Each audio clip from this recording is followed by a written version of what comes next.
ကဲမေနိုဆိုင်မှာလေဖလန်ဟိုမှာအနက်ကွက်ဓာမျိုးအကွက်စုံလေးပစ္စည်းလေးထပ်ဝင်ထားပါပြီရှင်တစ်ထည်ဟိုမှာ6000နဲ့မှ900ကျပ်ပါအသားလေးကလည်းလုံးဝရှေ့ဤဖက်နေရောပဲနော်လုံးဝဒါဖလန်ကွက်အစ်စ်နော်အမွေးလေးပါပါတယ်နော်ပေါင်ချိန်နဲ့ပြောမယ်ဆိုရင်ပေါင်ချိန်ကလေ120လောက်ကနေပြီးတော့လေ180လောက်ထိဝတ်လို့ရမယ်ယောက်ျားလေးရောမိန်းကလေးရောဝတ်လို့ရမယ်အကွက်အနက်ကွက်လေးတွေပေါ့နော်ဒီမှာဒီပစ္စည်းကတော့ဒါမျိုး stock အပုံလိုက်ကြီးရှိပါတယ်တစ်ထည်ဟိုမှာ6000နဲ့မှ900ကျပ်ပါ9တဲ့3ရက်နဲ့စပြီးတော့မာယူလို့ရတယ်မင်းတို့အိမ်ရောက်ငွေချင်လဲပို့ဆောင်ပေးတယ်စိုင်မှာလဲလောက်ဝယ်လို့ရပြီနော်အနက်ကွက်လေးတွေကလည်းအရန်ဟိုမှာရောင်းတဲ့ပစ္စည်းပေါ့နော်ဒီတစ်ခေါက်ပေါ့နော်ဒါကလေမင်းအခုပစ္စည်းလေး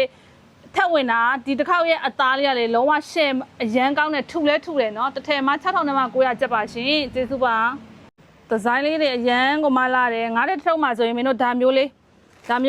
9တဲ့တွဲထုတ်ထားပေးပါတယ်6000နဲ့မှ900ကျပ်ပါအသားလေးလည်းရှယ်ကောင်းပြီးတော့လေဒီမှာတော့တထုပ်ဆိုအကြီးပဲနော်9တဲ့ထုတ်ကနေစပြီးတော့မာယူလို့ရပါတယ်ကျေးဇူးပါရှင်